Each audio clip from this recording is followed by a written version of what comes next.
Engineer Pradeep Kant Patel आपके अपने YouTube channel Gyanpur में स्वागत करता हूं। और आज हम लोग पढ़ेंगे खनिज के बारे में और इससे रिलेटेड सारे टॉपिक्स पर बात करूंगा। और जहां से क्वेश्चन बनते हैं वो सारे जितना भी इससे रिलेटेड कॉन्सेप्ट है, जितने क्वेश्चन बनते हैं, किस टाइप के क्वेश्चन बनते हैं, सभी पर बात करेंगे। तो चलिए शुरू करते हैं। देखेंगे खनिज मिनरल्स। सबसे पहले यहाँ पर एक क्वेश्चन ये बनता है कि खनिज किसको कहते हैं। अगर जो आपसे पूछा जाए खनिज किसको कहते हैं तो हमेशा जानेंगे कि तत्व आपको बताए गए थे। जो पहला वाला इससे वाला लेक्चर जो हम लोगों ने पढ़ा था रॉक्स का, उसमें तो जो तत्व होते हैं, ये तत्वों को क्या है, जब दो तत्व आपस में मिलते हैं तो क्या है, उनसे जो पदार्थ बनता है उनको खनिज कहते हैं। यानी कि तत्वों के मिश्रण या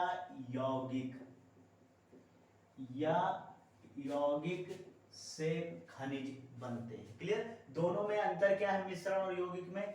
मिश्रण में क्या होता है कि जब दो तत्व मिलते हैं तो उनमें कोई अनुपात नहीं होता है, और जबकि यौगिक में क्या होता है, यहाँ पर अनुपात होता है। जैसे मान लिया जाए 2H2O, तो यहाँ पर देखेंगे कि हाइड्रोजन और ऑक्सीजन के जो मॉलिक्यूल हैं इनका क्या है, 1:2 रहेगा। क्लियर है।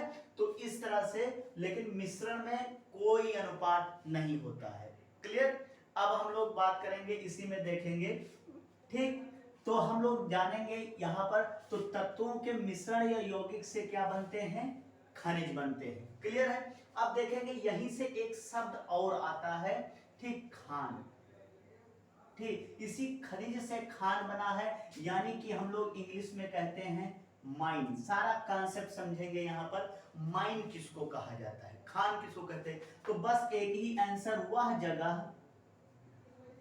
जगह जहां से खनिज पदार्थ निकलते हैं या निकाले जाते हैं। समझ गए ना।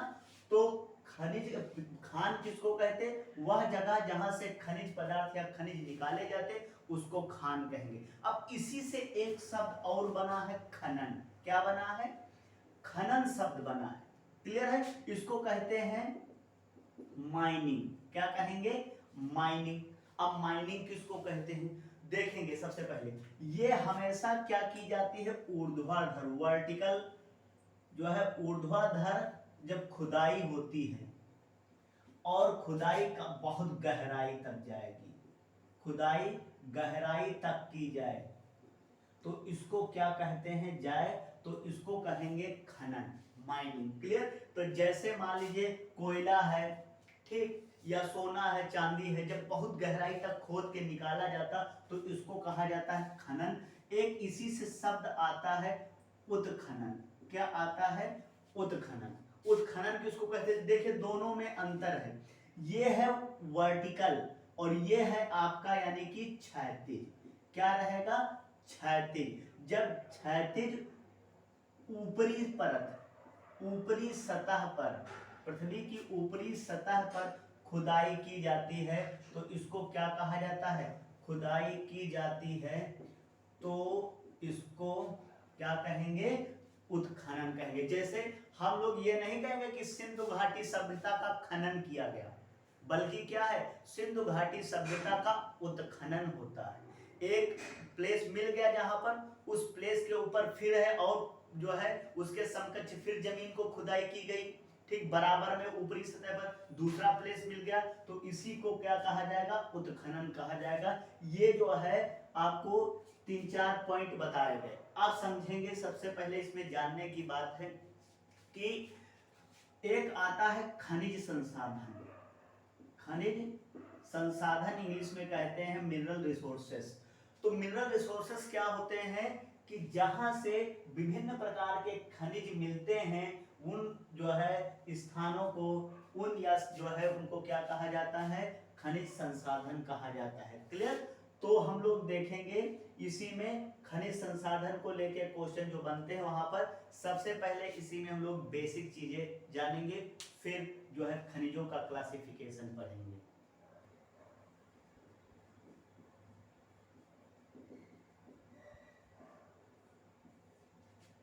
अब देखेंगे जो खनिज संसाधन है, तो जितने भी खनिज संसाधन है उन पर अगर देखा जाए या खनिजों पर किसका स्वामित्व होता है, किसका अधिकार होता है, तो इन पर जो है राज्य सरकार का स्वामित्व होता है। किसका होता है? इन पर क्या है? राज्य सरकार का स्वामित्व होता है। किंतु अगर जो हम लोग बात करें तटीय क्षेत्रों की, तटीय क्षेत्रों की अगर जो बात किया जाए तो तटीय क्षेत्रों में अगर देखा जाए इस पर किसका अधिकार होता है, तो इस पर होता है केंद्र सरकार का।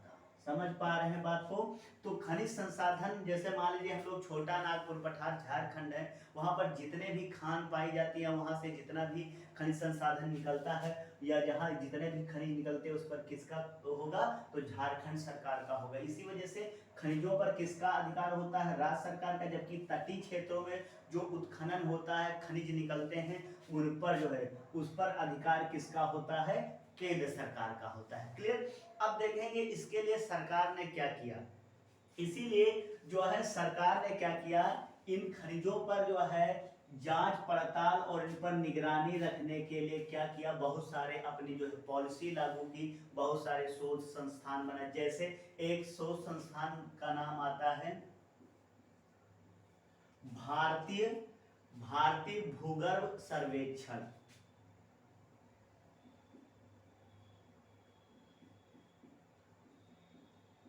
सर्वेक्षण, ठीक, GSI, ठीक। तो ये है आपका जो है geographical survey of India. Clear? अगर देखा जाए तो GSI ये लखनऊ में है, और दूसरा हम लोग एक और संस्थान का नाम आता है खनिज अन्वेषण, ठीक। किसका नाम आता है? तो खनिज अन्वेषण निगम लिमिटेड, ये पूरा नाम आता है, ठीक, लिमिटेड। क्लियर है? इसके बाद अगर देखा जाए भारतीय खनन ब्यूरो,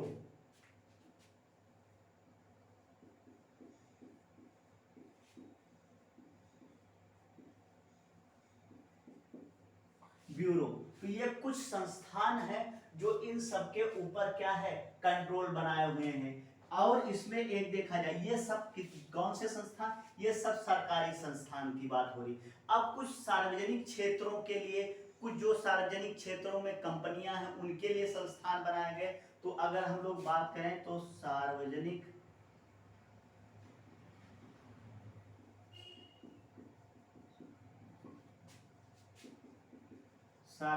क्षेत्रों की कंपनियां, देखिए आप लोगों ने नाम सुना होगा HCL का, ठीक। आप लोगों ने नाम सुना होगा नाल्को का, हिंडाल्को का, ठीक। और फिर जो है ONGC, ठीक, ONGC, ये सब जो है कंपनियां, हम लोग इनके बारे में डिटेल में बात करेंगे, बस केवल यहाँ समझ लेंगे। तो कुछ जो सार्वजनिक क्षेत्रों की कंपनियां हैं वो भी क्या है, सरकार के साथ जो है काम करती है। क्लियर? ये कंपनियां अपना पैसा लगाती हैं और सरकार उस पर क्या करती है, बस केवल कंट्रोलिंग करती रहती है। इसके बाद शेयरिंग रहता है। क्लियर? चलिए आगे हम लोग देखेंगे। अब जब ये सार्वजनिक क्षेत्रों की कंपनियां काम करेंगी सरकार के लिए, तो सरकार ने कुछ इसके लिए रूल बना रखे हैं। देखेंगे सबसे पहले एक जो है नीति आई थी, ठीक, 1993 की बात है, तो राष्ट्रीय खनन नीति आई। तो राष्ट्रीय खनन नीति 1993 आई। इस नीति के तहत क्या किया गया कि जो देशी थे, यानी अपने देश में रहने वाले तथा जो विदेशी, इन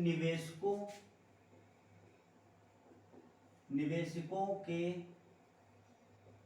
लिए यह नीति बनाई गई थी कि अगर जो कोई कहीं पर कोई खनिज संसाधन है, खान मिलती है, अगर जो किसी क्षेत्र में खुदाई होती है, तो उसमें देशी और विदेशी निवेशक जो है वो अपना पैसा लगा सकते हैं। और फिर जो है इसके लिए राष्ट्रीय खनन नीति 1993 आई।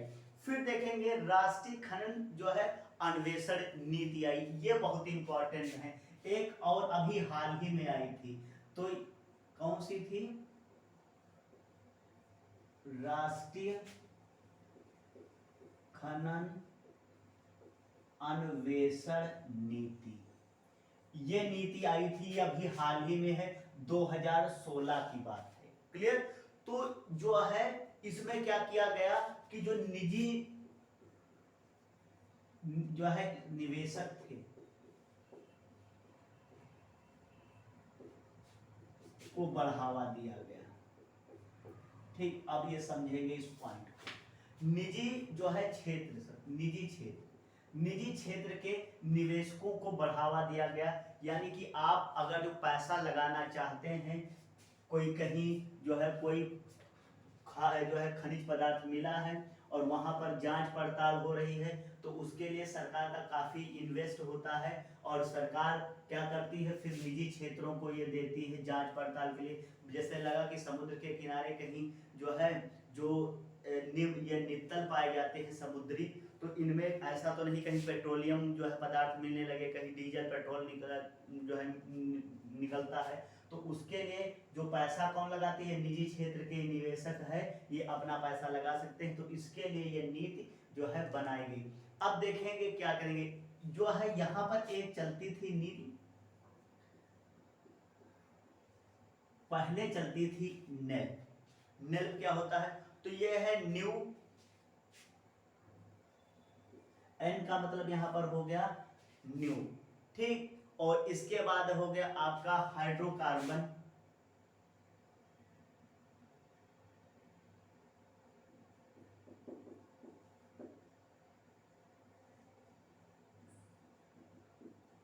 हाइड्रोकार्बन। अब देखेंगे एक नेल्प चलती थी, एक जो है हेल्प चलती थी, दोनों का सेम है, बस केवल एन और एच में अंतर है। तो यहां पर हो गया आपका नेल का मतलब हो गया यहाँ पर, एन का मतलब हो गया न्यू, और यहाँ एच का मतलब हो गया हाइड्रोकार्बन। फिर है एक्सप्लोरेशन, क्या हो जाएगा? ई का मतलब हो जाएगा एक्सप्लोरेशन। यहीं पर वही सर सेम यहां पर भी रहेगा। तो ई का मतलब क्या हो गया? एक्सप्लोरेशन हो गया। फिर एल का मतलब हो गया लाइसेंसिंग, तो यहां पर भी एल का मतलब वही है लाइसेंसिंग। और जो ये पी का मतलब है, ये है पॉलिसी। पी का मतलब यहां पर क्या है? तो ये है आपका पॉलिसी। पी का मतलब क्या हो गया? पॉलिसी। तो देखिए पहले चलती थी न्यू एक्सप्लोरेशन लाइसेंसिंग पॉलिसी, फिर क्या किया सरकार ने? इस नेल्प को हटा दिया 2016 में और यहां पर ले आई हेल्प। इसका फुल फॉर्म होता है जो है हाइड्रोकार्बन एक्सप्लोरेशन लाइसेंसिंग पॉलिसी, ठीक। अब इसमें क्या किया गया कि जो निजी क्षेत्र के निवेशक थे, इसके मदद से क्या कर सकते थे? उनके लिए बहुत सारे जो है टर्म कंडीशन बहुत टफ हुआ करती थी नेल्प में, तो यहाँ पर थोड़ा इजी कर दी गई, ताकि निवेशक ज्यादा से ज्यादा क्या है अपना पैसा इन कंपनियों में जो है इन्वेस्ट कर सके, ठीक। जिससे शोध है, रिसर्च है, ये सारे काम बड़ी तेजी के साथ किए जा सके। क्लियर है? अब हम लोग बात करेंगे इसी में, इंडियन जो है ब्यूरो ऑफ साइंसेस, यह एक जो है संस्थान है, इंडियन ब्यूरो ऑफ साइंसेस। ये एक संस्थान है। ये क्या करता है कि हर साल एक बुक प्रकाशित करता है, इंडियन मिनरल एयर बुक। कौन सी जो है बुक प्रकाशित करता है? तो इंडियन मिनरल एयर बुक, ठीक। ये एक बुक प्रकाशित करता है। इसमें क्या जो है क्या क्या डाटा आते हैं? इसमें कितना निवेशक आए, कितना इन्वेस्ट हुआ, कितना प्रोडक्शन हुआ, ठीक। किन किन क्षेत्रों पे कौन कौन सी धातु खोजी गई, उत्पादन कितना हुआ, उसका जो है देखा जाए भंडारण कितना हो रहा है, कितना उसका खर्चा हो रहा है। तो ये सारी चीजें वहां से क्वेश्चन पूछा जाता है, उत्पादन को लेके, प्रोडक्शन और भंडारण स्टोरेज को लेके। और इसी तरह से एक जो है आपका बुक आती है वर्ल्ड लेवल पर, तो वर्ल्ड मिनरल एयर बुक आती है। उसमें पूरे विश्व में जिस देशों में कौन सी खान कहाँ पर है, कितना प्रोडक्शन हो रहा, कितना स्टोरेज हो रहा, ये सारी चीजें, ये जो इंडियन मिनरल बुक्स ये केवल भारत के लिए है। क्लियर? चलिए हम लोग बात करेंगे इसी पर। तो ये सारी संस्थाएं थी और ये कौन कौन किसी सरकार ने नीतियां बना रखी है, ठीक, मिनरल्स और खनिज संसाधनों के लिए। तो हम लोग यहाँ पर देखेंगे खनिज के प्रकार। तो अगर देखा जाए जो खनिजों का प्रकार है वो तीन तरह से क्लासिफिकेशन किया गया है, तीन तरह से।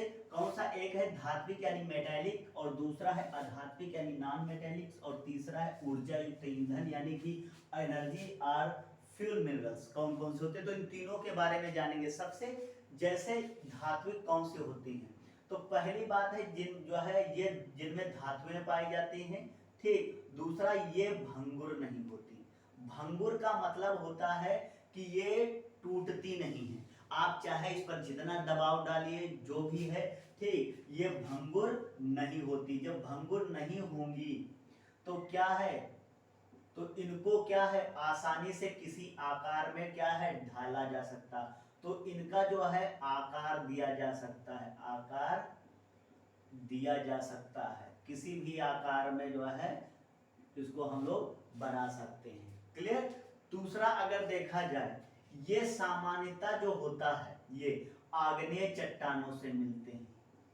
जो ये खनिज होते हैं ये आग्नेय चट्टानों से, ठीक, या कायांतरित, जिनको रूपांतरित जो है मेटामॉर्फिक कहते हैं, कायांतरित चट्टानों से प्राप्त होते हैं, ठीक, होते हैं। क्लियर? या इसी आग्नेय का ही जैसे पार्ट सबसे पहली जो चट्टानें बनी वो आर्कियन चट्टानें थी, या इन्हीं आर्कियन का ही रूप है धारवाड़। तो कहीं कहीं ये जो है बड़े अच्छे सोर्सेस अगर देखा जाए तो धात्विक जो मेटालिक होते हैं खनिज मिनरल्स, उनके अच्छे सोर्सेस कौन सी चट्टानें मानी जाती, तो वही धारवाड़ या आर्कियन मानी जाती है। क्लियर? अब देखेंगे जो ये है धात्विक, ये दो प्रकार के होते हैं, दो प्रकार के होते हैं, ठीक। देखेंगे कौन कौन से ये दो प्रकार के हैं, ठीक। पहला हम लोग देखेंगे, इसी में एक होता है लौहयुक्त, यानी जिसमें लोहे की मात्रा ज्यादा होगी, जिसमें लोहे की मात्रा पाई जाएगी। और दूसरा होता है अलौह युक्त, यानी जिसमें लोहा नहीं होगा, ठीक। इसमें है लोहा पाया जाएगा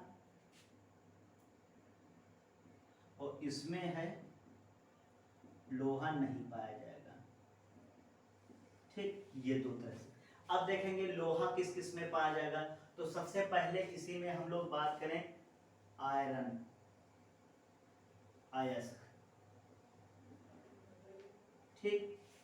दूसरा अगर देखा जाए जैसे टंगस्टन हो गया, क्रोमियम हो गया, कोबाल्ट हो गया, हेमेटाइट, मैग्नेटाइट, ये सब किसमें क्या है, लोहे की मात्रा होती है। अगर हम लोग बात करें टंगस्टन, टंगस्टन में खूब आता है कि बल्ब का फिलामेंट किसका बना होता है, ये सारी चीजें आती हैं, ठीक। और फिर क्रोमियम,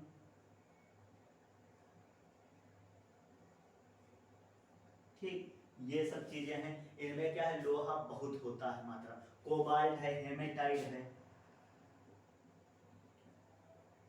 कोबाल्ट, हेमेटाइट, मैग्नेटाइट या मैग्नीशियम कह सकते हैं। ये सब कैसे हैं, अगर देखा जाए ये सब लौह युक्त है, इनमें लोहा पाया जाएगा। क्लियर? अब हम लोग देखा साथ में निकिल, जैसे आप पृथ्वी की आंतरिक संरचना तो देखिए वहां निफे बताए जाते हैं, निकिल के साथ आयरन अटैच रहता है। क्लियर? अब हम लोग देखेंगे जिसमें जो है ये नहीं पाया जाएगा लोहा।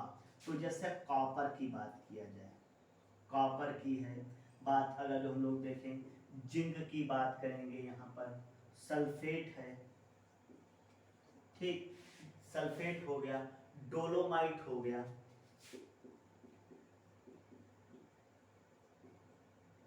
डोलोमाइट हो गया। और फिर हम लोग अगर इसी में बात करेंगे, ठीक, सीसा है, जस्ता है, जस्ता है, सीसा हो गया। और फिर है इसी में सबसे लास्ट में दो और चीजें, सोना, चांदी। ठीक, और प्लेटिनम। प्लेटिनम जो हम लोगों ने ये तीन धातुएं पढ़ी है, सोना, चांदी और प्लेटिनम, इनको बहुमूल्य धातुएं कहते हैं। बहुमूल्य धातुएं कहते हैं क्योंकि ये ज्यादा कॉस्टली होते, ज्यादा महंगे मिलते हैं। क्लियर। इसके बाद है इसी में हाँ बॉक्साइड हो गया, ये सब कैसे हैं, अलौह युक्त हो गए। तो धात्विक दो तरह के होते हैं, जिसमें लोहा पाया जाता है और जिसमें लोहा नहीं पाया जाता। ये धारवाड़ चट्टानों से मिलते हैं और जो है अग्नेय चट्टान या कांतरिक चट्टानों से प्राप्त होते, किसी भी आकार में ढाल दो और ये भंगुर यानी टूटते नहीं है। अब देखेंगे अधात्विक, इसमें अगर हम लोग बात करें तो ये क्या है, ये भंगुर होते हैं। क्या होते हैं, भंगुर होते हैं, मतलब जरा सा भी आप इन पर दबाव डालेंगे तुरंत टूट जाएंगे। और जैसे वो अग्नेय चट्टानों से मिले थी तो ये अवसादी जो है चट्टान, अवसादी या इसको क्या कहते हैं, परतदार सेडिमेंटरी, तो परतदार चट्टानों से मिलते हैं, चट्टानों से प्राप्त होते हैं। क्लियर। दूसरा अगर हम लोग देखेंगे इसी में, तो अगर जो एग्जाम्पल, जैसे यहाँ हम लोग, यहाँ पर कोई टाइप नहीं होता, यहाँ सीधे हम लोग क्या है एग्जाम्पल में लिखेंगे। तो कौन कौन से एग्जाम्पल होते हैं, जैसे चूना पत्थर का नाम सुना होगा, चूना पत्थर है, बलुआ पत्थर है, संगमरमर है, चाक है, ठीक, ये सारी चीजें हैं। तो संगमरमर हो गया, चाक हो गया, जो है यहाँ पर सल्फेट हो गया, ठीक, पोटास हो गया, ये सब क्या है। और जो है जैसे यहाँ पर लिखा था कि इनको किसी भी आकार में ढाला जा सकता, तो इनको आकार नहीं दिया जा सकता। संगमरमर है, ज्यादा प्रेशर करोगे टूट जाएगा, इसके बाद दोबारा थोड़ा उसको ढाल सकते हैं, ठीक। और यहाँ पर हाँ नम जो है ये साल्ट है यानी नमक, साल्ट हो गया, ठीक। अगर हम लोग बात करें जिप्सम हो गया, जिप्सम हो गया, ये सब कैसे हैं, ये सब जो है आपका अधात्विक यानी नॉन मेटेलिक में आते हैं। अब तीसरा है ऊर्जा युक्त या ईंधन युक्त, ठीक। देखिए सबसे पहले इनमें किसी भी प्रकार का नहीं, बस ये जानेंगे कि जो है अगर हम लोग इनसे क्या है ऊर्जा प्राप्त कर सकते हैं, ऊर्जा प्राप्त करते हैं।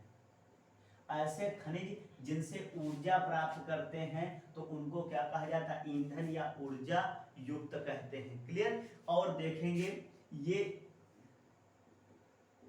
जीवाश्म के बदले रूप हैं, के बदले रूप होते हैं, बदले। जैसे आपको बताया गया था हम लोगों ने कि जब यहाँ पर कोई मैग्मा निकलता है, फिर वो ठंडा हो गया, फिर वहां पर क्या है जो है पेड़ पौधे उगाए, उसमें जीव जंतु रहने लगे, फिर मैग्मा निकला और इसके ऊपर आके जम गया, तो ये परतदार बनती जाती है। तो ये क्या है, ये अवसादी चट्टानों से प्राप्त होते हैं, अवसादी या परतदार चट्टानों से प्राप्त होते हैं, ठीक। और जो ये पेड़ पौधे दब गए उन्हीं को क्या कहते हैं, जीवाश्म कहते हैं। और यही पेड़ पौधे अगर देखा जाए, जैसे जीवाश्म जो बदले तो काहे में बदल गया, कोयला में बदल गया,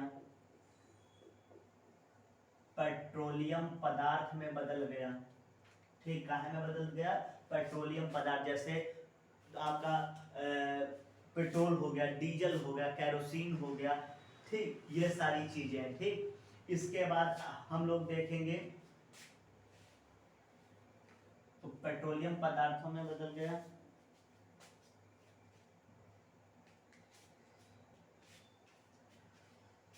फिर है uranium, thorium, plutonium, beryllium, graphite, ठीक, ये सारी चीजें। लेकिन इन दोनों को अगर ये जो आपको यूरेनियम, थोरियम, प्लूटोनियम, बेरिलियम और ग्रेफाइड बताइए, इनको हम लोग आणविक भी कह देते हैं। क्या कह देते हैं, आणविक ईंधन कह देते हैं, ठीक, क्योंकि इनके थोरियम का कहते हैं यूरेनियम का एक अणु जलाइए, ठीक, और तो बहुत लार्ज अमाउंट में एनर्जी रिलीज होती है, इसे थोरियम हो गया, ऐसे प्लूटोनियम हो गया, ये सारी धातुएं हैं, ठीक। इसके बाद तो यहाँ पर हम लोगों ने ये 3-4 चीजें जानी, ठीक, कि कोयला, पेट्रोलियम, यूरेनियम, थोरियम ये सब क्या है, ऊर्जा युक्त खनिज हैं, क्लियर। जैसे यहाँ पर आपको चाक की बताया गया, ये सब अधात्विक हो गया, चूना पत्थर, बलुआ पत्थर, और जो आपका धात्विक था ये आपका 2 तरह के लौह, जिसमें लोहा पाया जाता है, जिसमें नहीं, ये सारी चीजें हैं। आप इसको बहुत अच्छे से ये ग्राफ जो है याद कर लेंगे और यहीं से क्वेश्चन बनता है। फिर हम लोग इसी में एक एक धातु जो आपको यहाँ बताई गई है इनके जो है बारे में डिटेल में पढ़ेंगे। तब तक के लिए